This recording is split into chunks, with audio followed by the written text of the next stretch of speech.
Eh bien, bonjour à toutes et tous. Cette fois-ci, je vais faire une vidéo sur un aliment quand même emblématique de notre alimentation et ce depuis fort longtemps. Euh, Puisqu'il s'agit de la pomme, hein, vous avez bien reconnu. La pomme est un aliment qui fait partie de notre régime alimentaire depuis, je dirais pas la nuit des temps, mais depuis fort longtemps, puisque les Romains, les Gaulois la connaissaient. La pomme est d'ailleurs un aliment, et le pommier est un arbre sacré chez les druides.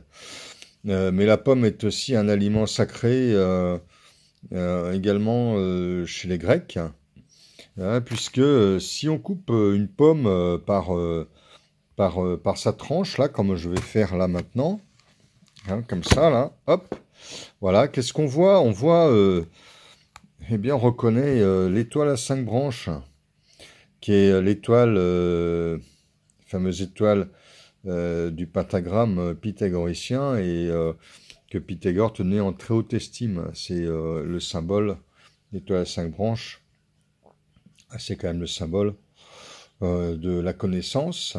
C'est pour ça que la pomme, on en a fait un fruit de la connaissance, hein, et que ce fruit a été diabolisé par la religion catholique. Mais en réalité, maintenant, on, on parle de la pomme comme un fruit de la connaissance, mais euh, ce sont souvent d'autres fruits plus exotiques qui sont considérés comme les fruits du jardin d'Éden, hein. Alors, cela dit, la pomme, fruit de la connaissance, effectivement, vous avez le pentagramme, hein, l'étoile à 5 branches, qui est le symbole de connaissance selon Pythagore, qui est aussi un symbole humain, humaniste. On le retrouve d'ailleurs dans L'homme de Vitruve par Léonard de Vinci, hein, ce célèbre tableau, ce célèbre dessin de Léonard de Vinci, qui représente un homme, lequel homme a, pour ceux qui ne voient pas de quoi je parle, lequel homme a d'ailleurs été récupéré par Manpower, hein, c'est le fameux sigle de Manpower. Alors maintenant, la pomme, quand même, il faut un peu en parler un peu plus en détail. D'abord, au plan botanique, hein, il s'agit d'une rosacée. Pyrrhus malus ou Malus communis en latin. Malus, la plante du mal. Donc ça, c'est encore la diabolisation catholique qui a été à l'œuvre. Mais il faut savoir que la pomme, eh bien, on en retrouve des traces de consommation de pommes dès l'époque romaine, hein. Il y avait les fameux pommes d'api. Les pommes d'api, c'était une très vieille variété de pommes qui étaient consommées, souvent cuisinées avec des gibiers. Ça a continué d'ailleurs à être cuisiné avec des gibiers au Moyen Âge.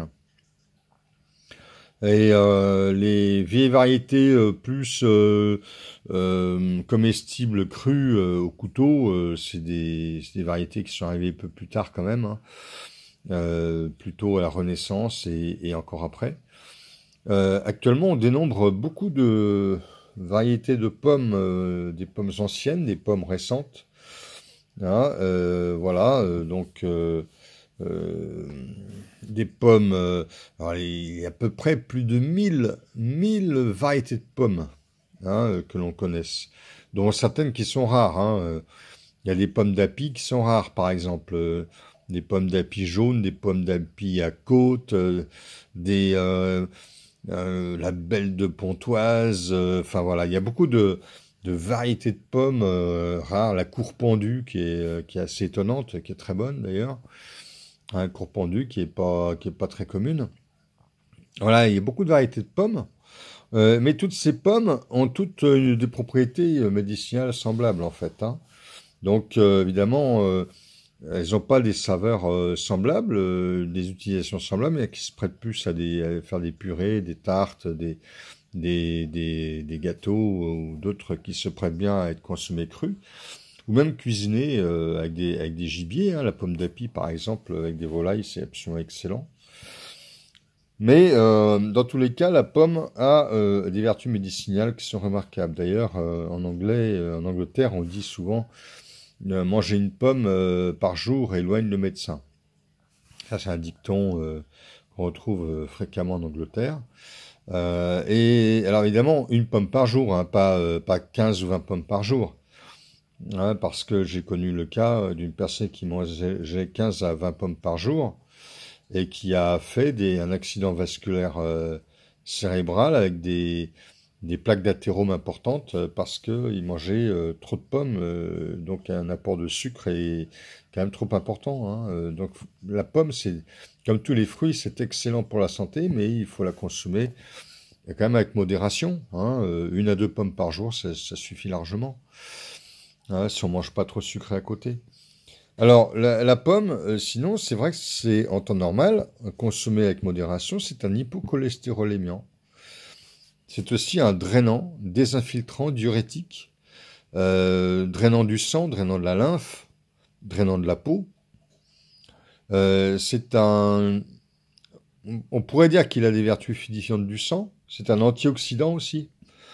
La pomme est antioxydante. Elle développe l'appétit, à condition de la consommer comme un fruit cru, si on la mange crue, c'est-à-dire entre les repas et jamais au cours des repas ou en fin de repas.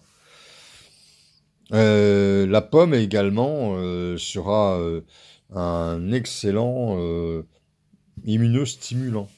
Elle est conseillée comme immunostimulante. Donc voilà pour la pomme, hein, un aliment absolument remarquable, vraiment excellent pour la santé, et y compris sous forme de jus de pomme ou de cidre. Hein, le cidre est également très intéressant. Ah, d'ailleurs, j'oubliais, la pomme, notamment sous forme de jus ou de cidre, est très intéressante comme drainant articulaire, donc anti-arthritique. Eh bien voilà, n'hésitez pas à manger une pomme par jour pour éloigner le médecin, et je vous dis à très bientôt.